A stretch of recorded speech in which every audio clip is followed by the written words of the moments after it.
Yes, student, today we are going to start the lecture number 3rd of biodiversity and conservation, and today topic is the loss of biodiversity.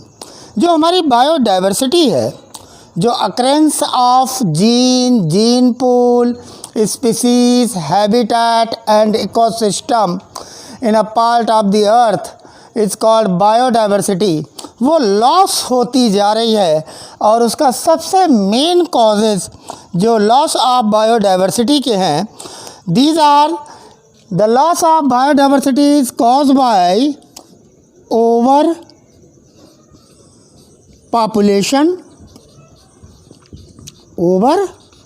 Population पहला cause. दूसरा cause बच्चों urbanisation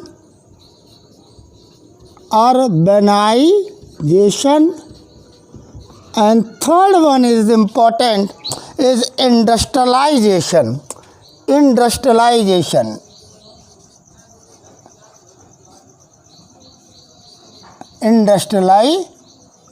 So there are three causes. The loss of biodiversity, it is caused by overpopulation, urbanization and industrialization. Clear बात हो गई। आगे चलते हैं दूसरे पॉइंट पर। हुआ क्या, जो पैसिफिक आइलैंड था, द कॉलोनाइजेशन ऑफ द, जहाँ पर पैसिफिक आइलैंड के ह्यूमन बींग्स ने क्या किया, उन्होंने वहाँ पे कॉलोनाइजेशन कर दिया। The colonisation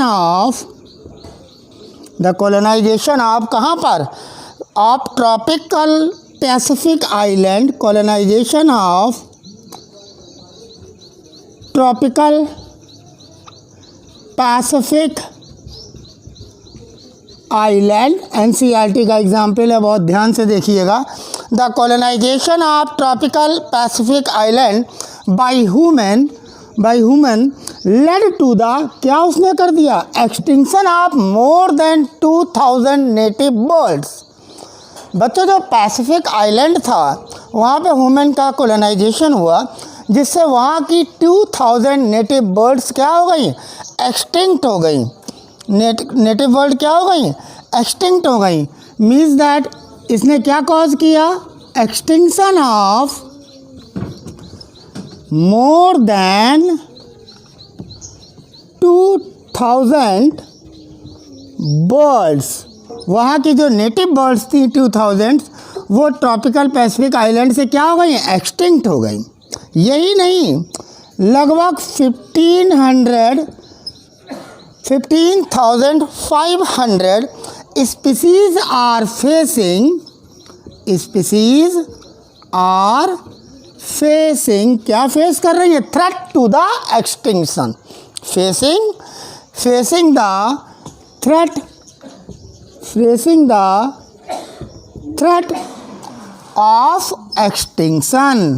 threat of extinction. ये भी एक बात हो गई। एट प्रेजेंट, और बच्चों प्रेजेंट में अबाउट 31% जिम्नोस्पर्म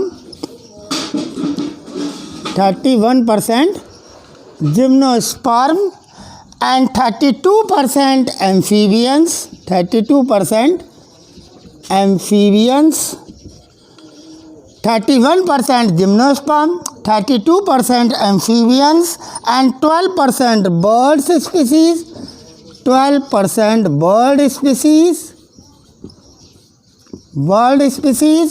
and बच्चों 23% of mammals, लगभग at present 31% gymnosperm, 32% amphibian, 12% bird species and 23% mammals face the threat of extinction. ये क्या फेस कर रहे हैं, थ्रेट ऑफ एक्सटिंक्शन, ये भी विलुप्त होने जा रहे हैं। क्लियर बात हुई, किसके कारण, इसी colonisation of tropical Pacific island के कारण। जिसके कारण किस लिए पैसिफिक आइलैंड पे कॉलोनाइजेशन हो रहा है, उसके 3 मेजर कॉजेज हैं, over population, urbanisation and industrialisation. ये तीनों ऐसे कॉजेज हैं जिसके कारण हमारे एनिमल्स का हैबिटेट जो है वो घटता जा रहा है, उनकी टेरिटरी दिन पर दिन कम होती जा रही है, उनके रहने के लिए जो उनका घर है वो छोटा पड़ता जा रहा है। क्यों? क्योंकि ओवर पॉपुलेशन हो गई हम लोगों की, हम लोगों ने अर्बनाइजेशन पे ध्यान दिया और इंडस्ट्रियलाइजेशन पे ध्यान दिया, जो मेजर 3 कॉज होते थे लॉस ऑफ बायोडाइवर्सिटी के। क्लियर हुआ? इन डाटाज को बच्चों बहुत ध्यान रखिएगा कि at present 31% gymnosperm, 32% amphibian, 12% birds and 23% mammals are threat of extinction. Now बात करते हैं some recently extinct species, very important for medical. recently extinct species की बात कर रहे हैं, recently extinct species, और उसमें सबसे पहले मैं इंट्रोड्यूस कराना चाहूँगा आपकी मॉरिशियस की मॉरिशियस MAURITIUS, मॉरिशियस की डोडो। Number 2 stealer C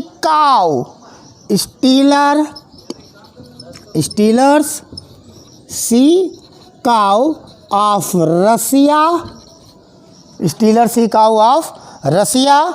number 3 quagga, number 3 is quagga of Africa, and then थैलासीन। Number 4 is the थैलासीन, and this थैलासीन of Australia. These are some recently extinct species. Mauritius की डोडो of Mauritius, stealer C cow of Russia, and quagga of Africa, and thylacine of Australia. Not only this, there are 3 species of tiger: Bali, Javan and Caspian. Bali, Javan and Caspian. बेटा 3 species tiger की भी threat to extinction है। मैं यहाँ नाम लिख रहा हूँ, आपको ध्यान रखना होगा। Bali, Javan and Caspian. There are 3 species of tiger. These are the 3 species of tiger which are recently extinct. Clear हुआ? And the recently extinct species Mauritius dodo कहाँ की है? मॉरिशियस की। रसिया की क्या है? स्टीलर सी काऊ। अफ्रीका की क्या है? क्वागा। ऑस्ट्रेलिया क्या है? Thylacine. This is the NEET question. कौन कहाँ का है? क्लियर बात हो गई। कौन सी 3 स्पीसीज टाइगर की एक्सटिंक्ट हैं? Bali, Javan and Caspian. These are the important question for you. Okay, clear. Now आगे बढ़ता हूँ, मैं बात करता हूँ उन 4 ईविल क्वाड्रेट की। आपने देख लिया जो 4 ईविल क्वाड्रेट हैं जिससे बायोडाइवर्सिटी का लॉस हो रहा है। उन 4 ईविल क्वाड्रेट की बात करूँगा। उनको ईविल क्वाड्रेट इसीलिए कहा गया। द ईविल क्वाड्रेट क्यों कहा गया? द ईविल क्वाड्रेट उनको कहा गया बच्चों क्योंकि वही मेन कॉजेज हैं किस चीज़ के? लॉस ऑफ बायोडाइवर्सिटी के। बायोडाइवर्सिटी के लॉस के लिए कौन रिस्पॉन्सिबल है? The evil quartet. कौन कौन से? Loss and fragmentation of habitat. पहला क्या होगा? Loss, habitat loss and fragmentation. दूसरा ओवर एक्सप्लॉयटेशन। तीसरा एलियन इन्वेजन। चौथा को एक्सटिंक्शन। कौन कौन से 4 ईविल क्वाड्रेट हैं जो रिस्पॉन्सिबल हैं कॉजेज ऑफ बायोडाइवर्सिटी लॉसेस?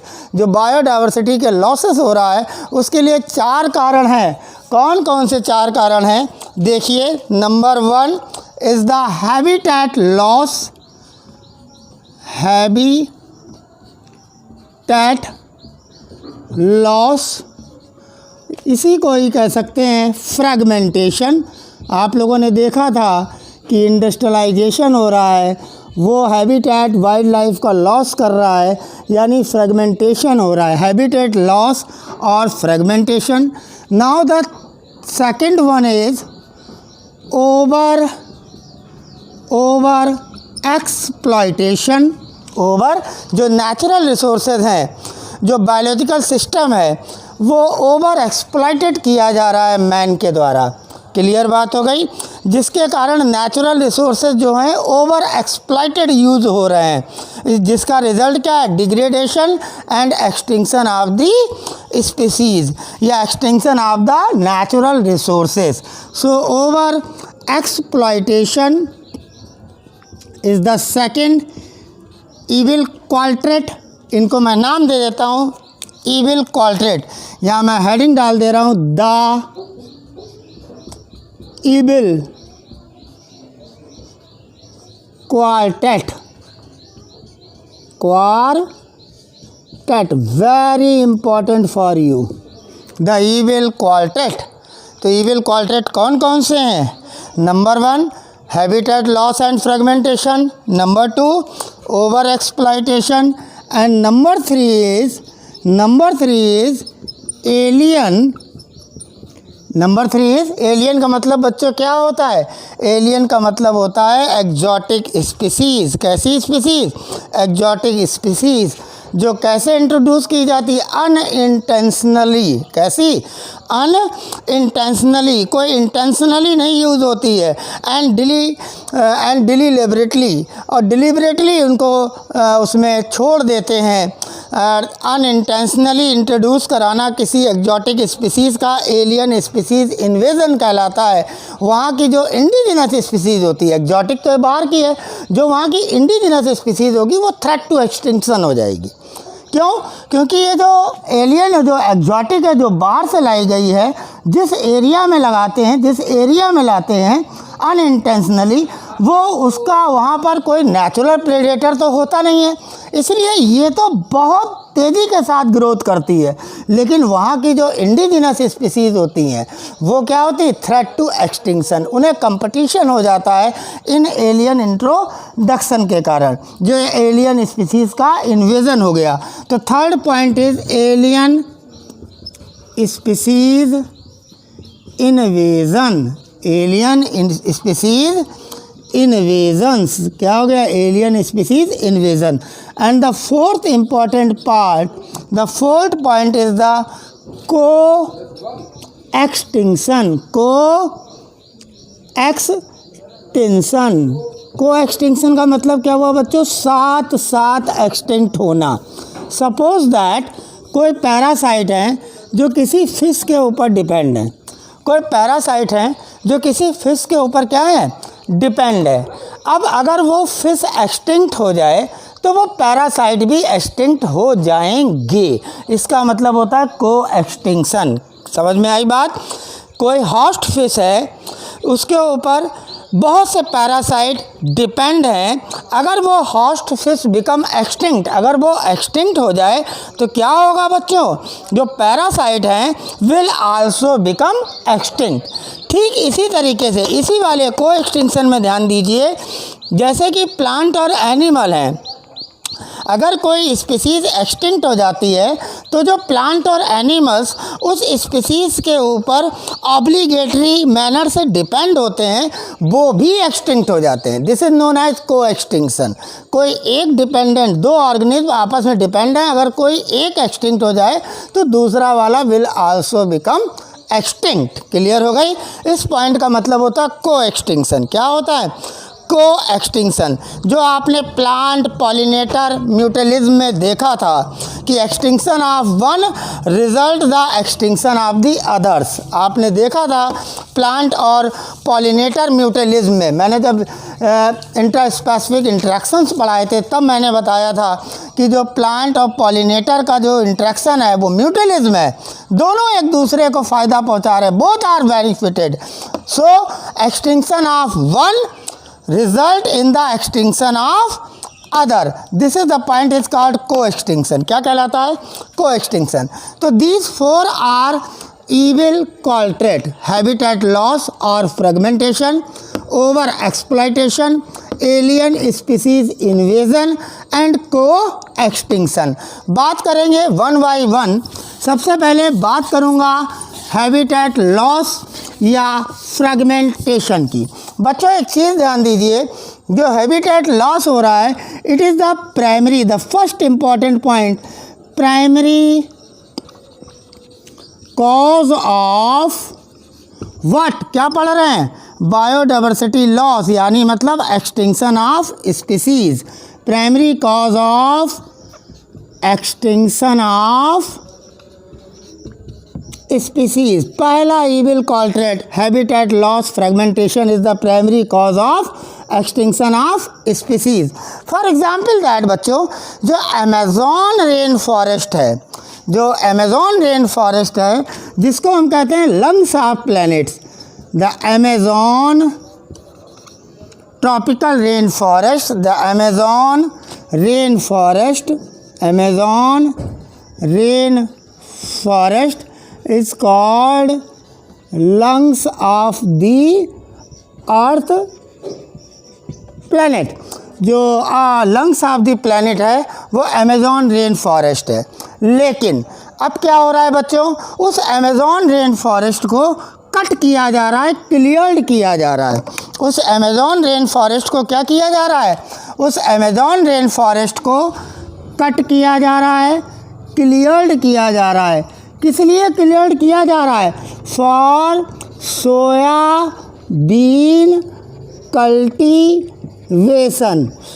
किस चीज़ के लिए कट किया जा रहा है अमेजोन रेन फॉरेस्ट को, जो कि लंग्स ऑफ प्लैनेट है, किस लिए, सोयाबीन कल्टीवेशन के लिए। किसके लिए, सोयाबीन्स कल्टीवेशन के लिए इनको कट किया जा रहा है, क्लियर्ड किया जा रहा है, क्लियर हुआ। And for conversion into grassland, and for conversion, अब उनको किस में बदल दे रहे हैं, कन्वर्जन इनटू ग्रासलैंड। क्यों ग्रासलैंड में बदला जा रहा, कारण है उसका, क्योंकि ये क्या चाहते हैं, फॉर रेजिंग, फॉर क्या पालना चाह रहे हैं, for raising beef cattle, for raising beef cattle. तो देखिए इन्होंने अपना जर्नल इंटरेस्ट, अपनी रेजिंग बीफ कैटल को रेज करने के लिए बड़े घने फॉरेस्ट को काट कर ग्रासलैंड में बदल दिया, सोयाबीन कल्टीवेशन करने लगे इस अमेजोन रेन फॉरेस्ट से। बताया जाता है कि जो ट्रॉपिकल रेन फॉरेस्ट है, ट्रॉपिकल रेन फॉरेस्ट, वो लगभग 14% ऑफ लैंड सरफेस को कवर करता था। जो हमारा ट्रॉपिकल रेन फॉरेस्ट है वो इनिशियली 14% लैंड सरफेस को कवर करता था, लेकिन बराबर कट करने के कारण, क्लियर्ड करने के कारण, बट नाउ कवर ओनली 6%। अब कितना कवर करता है, केवल 6%। इनिशियली कितना करता था, 14%। क्लियर हुआ। तो ये सब कारण क्या है बच्चों, ये जो लार्ज हैबिटेट हैं इनको ब्रेक किया जा रहा है, ब्रोक कर दे रहे हैं, ब्रोकन एंड फ्रेगमेंटेड बड़े बड़े हैबिटेट्स को। किस लिए, ह्यूमन सेटलमेंट के लिए। किस लिए, ह्यूमन सेटलमेंट के लिए बड़े बड़े हैबिटेट्स को ब्रोकन किया जा रहा है, उनका फ्रेगमेंटेड किया जा रहा है, उनको तोड़ा जा रहा है ताकि ह्यूमन सेटलमेंट हो, बिल्डिंग्स ऑफ रोड्स बने, डिगिंग्स बने, डिगिंग्स ऑफ कैनाल की जा रही हैं, बिल्डिंग्स ऑफ रोड की जा रही है। क्लियर हुआ। तो जो पॉपुलेशन है एनिमल की, जो उसको बड़ी सी टेरिटोरी चाहिए रहने के लिए, वो दिन पर दिन कैसी होती जा रही है, घटती जा रही है। यही मेन कॉज है, प्राइमरी कॉज है हैबिटेट लॉस या फ्रेगमेंटेशन। पहला इविल कॉल्टेट है जो कि प्राइमरी कॉज है एक्सटिंक्शन ऑफ स्पीसीज़ का। किसका, एक्सटिंक्शन ऑफ स्पीसीज़ का, जिसको ह्यूमन ने अपने सेटलमेंट के लिए, बिल्डिंग बनाने के लिए, रोड बनाने के लिए, डैम बनाने के लिए, इंडस्ट्रियलाइजेशन के लिए, अर्बनाइजेशन के लिए, इन सब के लिए ये यूज़ करता जा रहा है, जिसके कारण जो वाइल्ड एनिमल्स हैं उनकी जो टेरिटोरीज़ हैं, जो उन्हें लार्ज टेरिटरी चाहिए, वो घटकर छोटी हो गई हैं। So this is the primary cause of extinction of species. First point habitat loss या fragmentation. Now we move to the second point. The second point is the over exploitation. मैंने आपको बताया कि जो हमारे ह्यूमन बीइंग्स हैं, ये nature के जो रिसोर्सेज हैं उसको अनजुडिशली यूज़ कर रहे हैं, कंटिन्यूसली उन नेचुरल रिसोर्सेज को ओवर एक्सप्लॉइट कर रहे हैं, जिसके कारण बहुत सी स्पीसीज़ इंडेंजर्ड होकर थ्रेटेंड तक चली गई हैं ऑफ एक्सटिंक्शन। क्लियर बात हो गई? जो बहुत सी species threat to the extinction चली गई हैं। The second point is the second evil culprit is one of the culprit is the over exploitation। क्या है? Over exploitation. अब बच्चों ओवर एक्सप्लॉइटेशन का मतलब क्या हुआ? ओवर एक्सप्लॉइटेशन का मतलब हुआ when the biological system, word use करिए, व्हेन बायोलॉजिकल सिस्टम, जब किसी बायोलॉजिकल सिस्टम का ओवर एक्सप्लॉइटेड हो, इज ओवर एक्सप्लॉइटेड। तो जब किसी बायोलॉजिकल सिस्टम का ओवर एक्सप्लॉइटेड हो बाय द मैन, किस लिए? मैंने बताया था किस लिए ओवर एक्सप्लॉइटेशन कर रहे हैं? For the natural resources. तो आपने देखा कि when the biological system is over exploited by the man for the natural resources, तो क्या होगा? इससे क्या होगा? इट रिजल्ट, दो कीवर्ड मिले यहाँ पर, इस क्वालिटेट में दो कीवर्ड मिले। इसका रिजल्ट क्या होगा? It results in degradation. क्या होगा? डिग्रेडेशन। एक तो डिग्रेडेशन होगा एंड सेकंड पॉइंट एक्सटिंक्शन। क्या होगा? Degradation and extinction of the resources. Extinction of the resources. तो आपने देखा ओवर एक्सप्लॉइटेशन के लिए आपको कीवर्ड क्या मिला? एक्सटिंक्शन ऑफ रिसोर्सेज या degradation and extinction of resources. क्यों? अगर किसी भी हैबिटेट में किसी भी बायोलॉजिकल सिस्टम को ओवर एक्सप्लॉइटेड किया जाएगा मैन के द्वारा, किस लिए? नेचुरल रिसोर्सेज के लिए, तो क्या हो जाएगा? डिग्रेडेशन हो जाएगा, एक्सटिंक्शन हो जाएगा रिसोर्सेज का। ये सेकंड ईवल क्वालिटेट हो गया, ओवर एक्सप्लॉइटेशन। लेकिन इसमें याद क्या रखना है? ध्यान रखिए, मेडिकल पूछता है कि ओवर एक्सप्लॉइटेशन से जो एक्सटिंक्ट हुई हैं स्पीसीज, उनके एग्जाम्पल दीजिए। The answer is Steller's sea cow of Russia, मैंने बताया था अभी पीछे। Second one is passenger pigeon and third one is marine fishes. These are threat to the extinction, or you can say become extinct due to what? Over exploitation. Clear हुआ? तो this is the second evil culprit. Now we move to the third evil culprit. The third evil culprit is very important for your examination point of view, and this is the alien species invasion. So many alien species, like in case of the Lantana parthenium, which is known as carrot grass, lantana and ecornia, water hyacinth. These are the examples of alien invasions. Clear हुआ? तो बात करते हैं third evil culprit की। The third of the four evil culprit, जो चार evil culprit, उसमें जो तीसरा है बच्चों, वो कहलाता है एलियन स्पीसीज। लिखिए एलियन के आगे मैं ब्रैकेट में एग्जॉटिक भी लिख दे रहा हूँ, मैंने पहले बताया था एग्जॉटिक होती हैं। Alien exotic species invasion, alien exotic species invasion. Clear बात हो गई बच्चों? एक चीज़ ध्यान रखना, जो एलियन स्पीसीज इन्वेजन है उसके लिए ये जो स्पीसीज होती हैं, इन स्पीसीज़ को कैसे छोड़ते हैं? सम एलियन स्पीसीज इंट्रोडक्शन, यानी इंट्रोड्यूस, जो इनको इंट्रोड्यूस किया जाता है। नाउ दे आर इंट्रोड्यूस्ड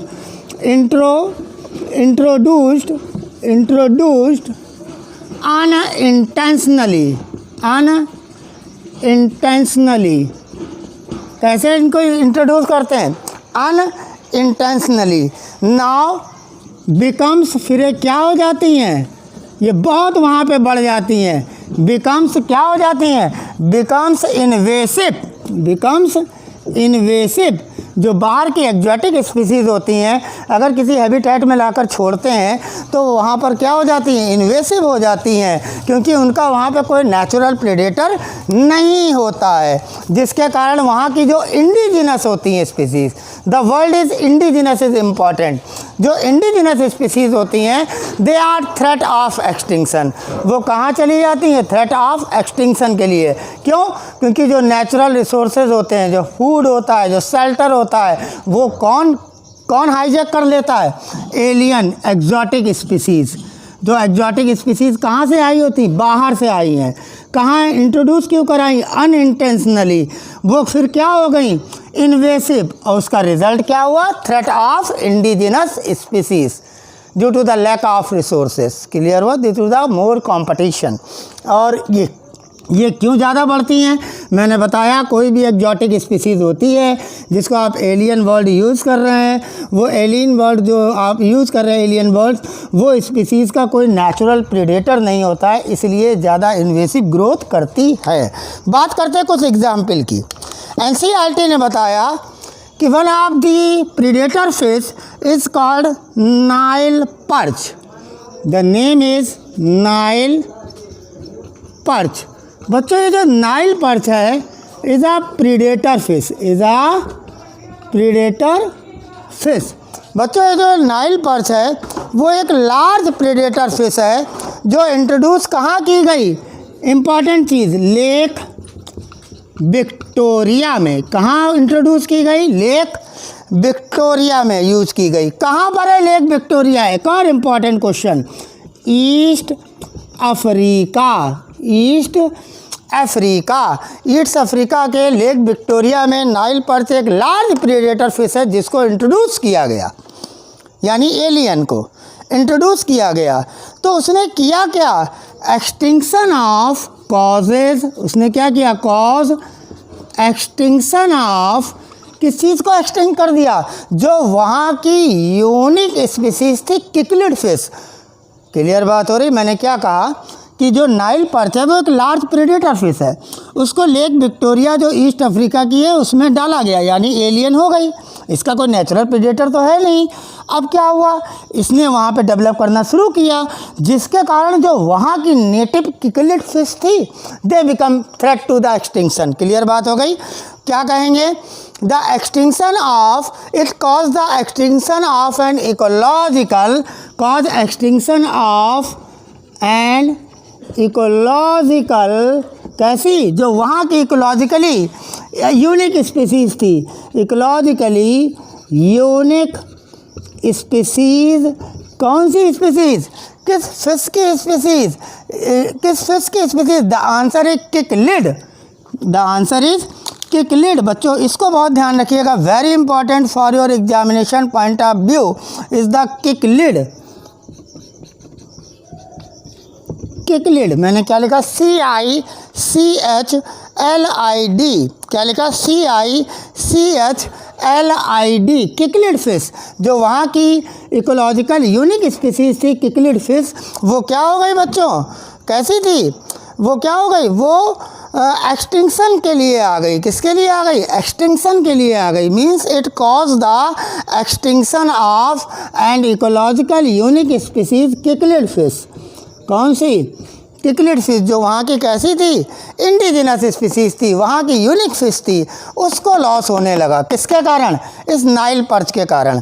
यही नहीं, जो हमारा इन्वायरमेंट का डिग्रेडेशन हो रहा है वो कुछ एलियन प्लांट स्पीसीज हैं जिनसे हमारे इन्वायरमेंट का डिग्रेडेशन हो रहा है। क्या हो रहा है? डिग्रेडेशन हो रहा है। The second example is some weed species, weeds species like, बच्चों बहुत अच्छा ढंग से इनके नाम तैयार करिएगा, लाइक पार्थीनियम, लाइक पार्थीनियम बहुत इम्पॉर्टेंट है, commonly known as carrot grass, commonly known as carrot grass. Now the invasive weed species, invasive, एक वर्ड लगा दीजिए यहाँ पर इन्वेसिव, आपके ज़्यादा समझ में आ जाएगा, एलियन की बात हो रही है, एलियन स्पीसीज की। Invasive weed species like parthenium, जिसको क्या कहते हैं, carrot grass. Now second name is the lantana, lantana, lantana, second name is the lantana. And the third one is the water hyacinth, is water hyacinth, जिसके अंदर offset से vegetative propagation होता था lesson number 1 में 12th में। जो water hyacinth, जिसको terror of Bengal lesson number 16 में आप लोग पढ़ लेते हैं एनवायरमेंटल इशू में, क्लियर हुआ। Now this water hyacinth means that Eichhornia, means that Eichhornia, EC, बच्चों स्पेलिंग देखो पहले, इकॉर्निया की स्पेलिंग देखो, EICHORNIA,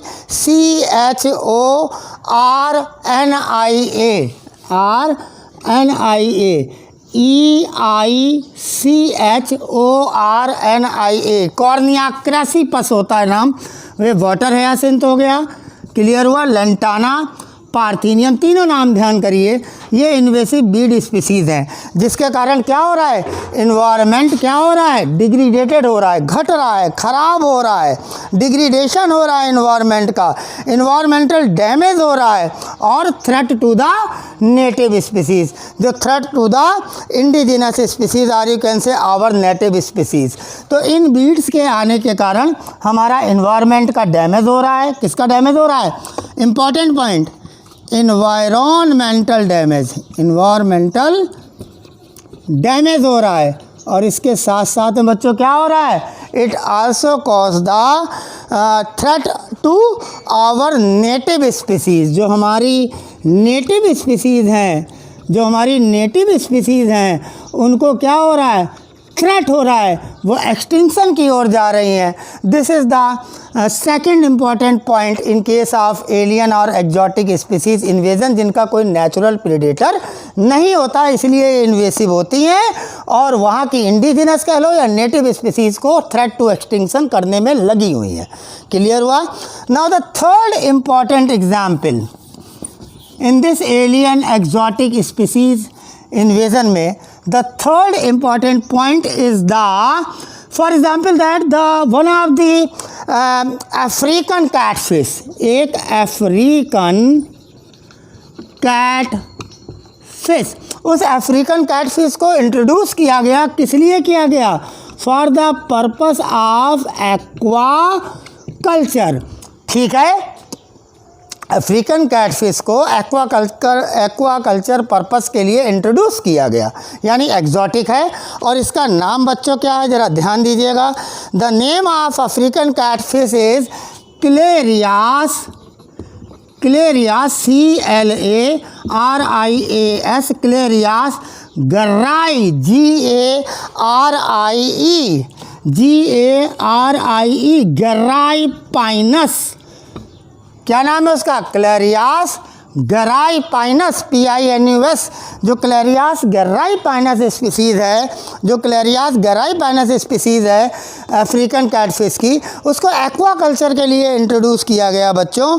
और उससे हुआ क्या, उससे जो हमारी इंडिजिनस स्पीसीज़ थी, जो हमारी इंडिजिनस कैट फिशेस थी, वो इंडिजिनस कैट फिशेस क्या होने लगी, उनके में क्या होने लगा, threat to the extinction, threat to the extinction. कहने वाली क्या बात है कि जिस समय अफ्रीकन कैटफिश यानी क्लेरियास गर्राई पाइनस को एक्वा कल्चर पर्पस के लिए डाला गया, तो उससे हुआ क्या बच्चों, उससे हुआ क्या, उसने थ्रेट टू द किसे थ्रेट करने लगे, इंडिजिनस, INDINOUS,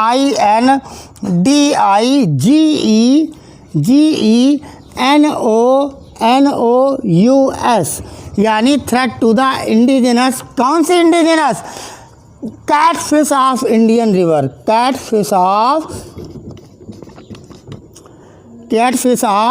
इंडियन रिवर, जो इंडिया की रिवर में जो कैट फिश थी, उन कैट फिश, वो कैट फिश क्या कहलाएंगी, इंडिजिनस, जो इंडिजिनस कैट फिश थी उसके लिए खतरा बन गई। कौन, अफ्रीकन कैट फिश, जिसका क्या नाम था, क्लेरियास गराइपाइनस, जो किस पर्पस के लिए डाली गई थी, एलियन इन्वेजन किस लिए हुआ था जिसका, for aquaculture purpose, for aquaculture purpose. तो आपने देखा कि एलियन इन्वेजन से थ्रेट टू द इंडिजिनस और यू कैन से नेटिव स्पीसीज़ किस तरीके से हुआ।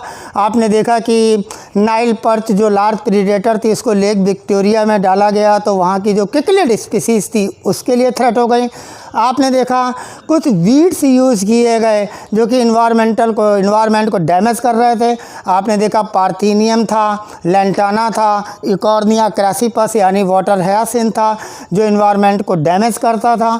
इसके अलावा आपने तीसरी चीज़ देख ली कि जो अफ्रीकन फिश है जिसको कहते हैं क्लेरियास गराइपाइनस, इसको बच्चों इंट्रोड्यूस कराया गया for aquaculture purpose, but is posing क्या करने लगी थी, ये क्या करने लगी, threat to the indigenous cat fishes of the Indian river, उसके लिए थ्रेट हो गई। तो this is all about the alien exotic species invasion, very important for your examination point of view. Now the fourth important point means that the last evil quadrant, जो 4 quadrant थे आपने देखा, loss of habitat और fragmentation, over exploitation, alien exotic species invasion आपने देखा। ठीक इसी तरीके से बच्चों अब आप देखने जा रहे हैं फोर्थ इम्पॉर्टेंट पॉइंट जो मैं डिस्कस कर चुका हूँ आपसे, लेकिन फिर भी आप एक बार देख लीजिए। आपने देख लिया loss of habitat, over exploitation, alien invasion, and fourth one is the co-extinction. क्या मैंने को-एक्सटिंक्शन में बताया था बच्चों कि when a species become extinct, अगर कोई स्पीसीज एक्सटिंक्ट हो जाती है, now the plant and animal species which associated with it in an obligatory manner, अगर कोई भी स्पीसीज एक्सटिंक्ट हो जाती है तो जो प्लांट और एनिमल उससे ऑब्लिगेटरी मैनर से डिपेंड होते हैं, they will also become extinct. मैंने बताया फॉर एग्जांपल अगर कोई हॉस्ट फिश है, अगर वो एक्सटिंक्ट हो जाती है तो उसकी बॉडी पे जितने भी पैरासाइट्स होते हैं they will also become extinct. आपने प्लांट पॉलिनेटर म्यूटलिज्म में भी देखा था, मैं डिस्कस कर चुका था अभी कि अगर वन ऑफ देम, अगर उनमें से कोई एक एक्सटिंक्ट हो जाए, now it will cause the extinction of the other. तो this is all about the loss of biodiversity और you can say causes of biodiversity loss, and these 4 headings are called evil quartets. क्या कहलाती हैं बच्चों, evil quartet. और evil quartet में आप लोगों ने क्या क्या पढ़ लिया, हैबिटेट लॉस, पहला हैबिटेट लॉस जिसमें अमेज़न रेन फॉरेस्ट वाला पॉइंट इंपॉर्टेंट है, इसको फ्रेगमेंटेशन भी कह देते हैं, फ्रेगमेंटेशन भी कह देते हैं बच्चों। फिर हम लोगों ने पढ़ लिया ओवर एक्सप्लॉयटेशन, जिसमें हम लोगों ने पैसेंजर पिजन, मैराइन फिश और क्या कहते हैं स्टीलर सी काऊ के बारे में इंपॉर्टेंट लाइन देखी थी। Over exploitation of natural resources, over exploitation of natural resources, and third important point is alien or you can say exotic species